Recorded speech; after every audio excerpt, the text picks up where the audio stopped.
We are in the fourth quarter of this week's edition of the Countdown to Kickoff Show. Al DeMarco along with Steve Budin here. And guys, we've got two more games to go. First one is going to be New England and Philadelphia.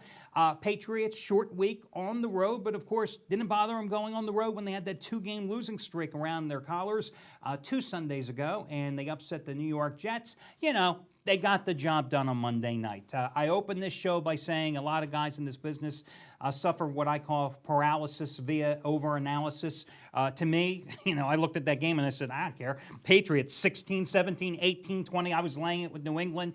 I mean, they did not play well, granted, in that contest, 34-3 win. But I think coming into here, there's a couple of issues. Okay, the Eagles did beat the Giants, pulled off the big upset with Vince Young at quarterback last week.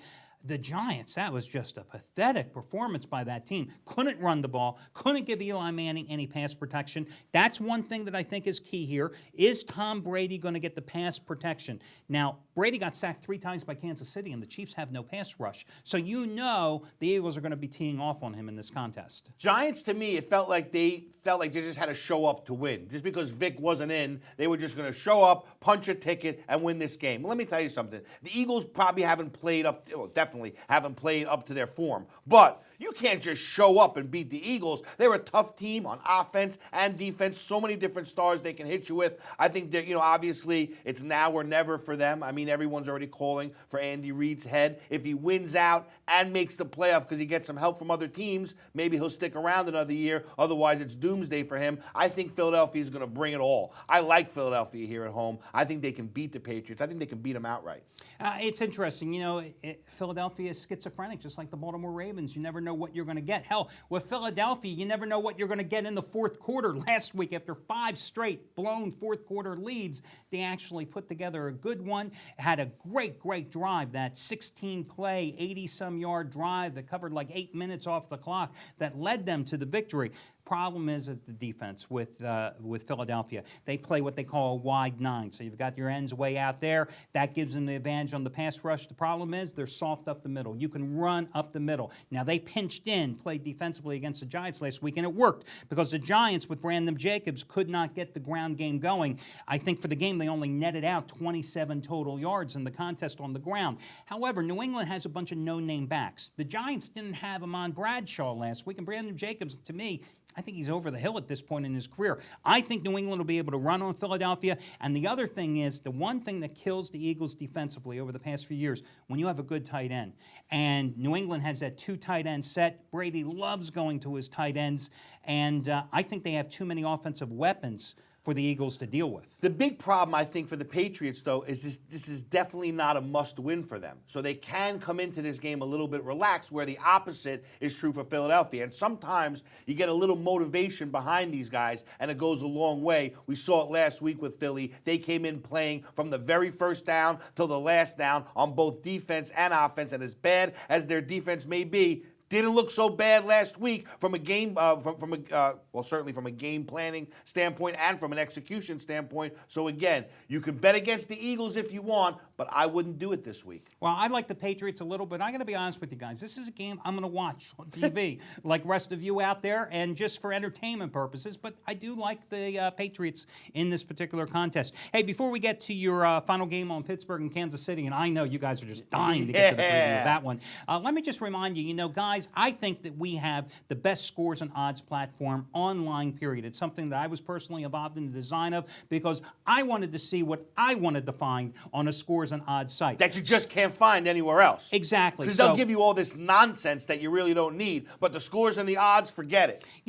The scores are fast. I don't believe, personally, I do not believe that you will find faster scores anywhere online, and I'm talking about any sport. But also, it's the breadth of the number of sports books, so you can see the line moves through the day. You can see in Vegas books, offshore books, the premier books, you can get a true line measure as well. And a lot of people don't understand, even if you're not in Vegas, even if you don't have access to all the different sports books that are being shown, it doesn't matter. Because if you're between two different games and you're looking for that little extra help, knowing the line moves, knowing where the line started and where it ends may just be that little bit of information that you need to put you over the top in your decision-making process. At the end of the day, the more information you have, the better. And guys, listen, right now, for free, you can click on Scores and Odds, and you will see the opening line, the top Vegas line, and 3 or 4 offshore books lines as well.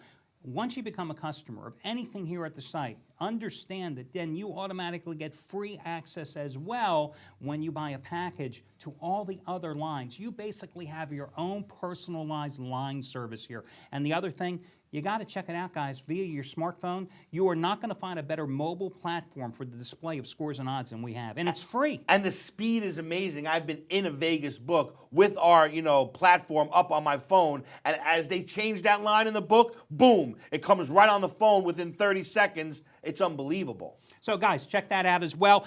Final game, let's get to it. Pittsburgh and Kansas City. The Steelers are the big road favorite. I almost said the Pirates. I think the Pirates could probably cover this number as Definitely. well. I mean, Tyler Palko was, what did you expect? He was Tyler Palko on Monday night. 3 interceptions, 25 for 38 playing But yet, Tim behind. Tebow's not good enough to be an NFL quarterback. Yeah, but Tyler Palko, who bounced out of the UFL, the CFL, the NFL, if there were any other leagues, he would have bounced out of them as well.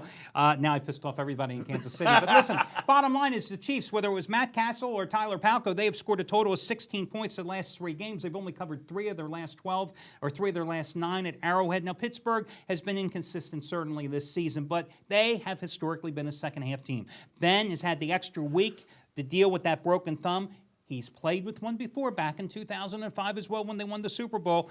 They have only gone 7-8 ATS their last 15 as a road favorite, but coming off the bye, I say you have to lay the points here, maybe look at the under as well. Yeah, they lost twice to the Ravens this year, Pittsburgh. They're not really looking for any more losses. Why wouldn't Pittsburgh do to KC what New England just did to KC? It's the same scenario. We just watched this play out. We talk about it all the time on the show. People are just so scared when something looks so easy. And that's why the bookmakers have such an advantage, because even when you have a game that's so unevenly matched and so one-sided, people still don't know what to do.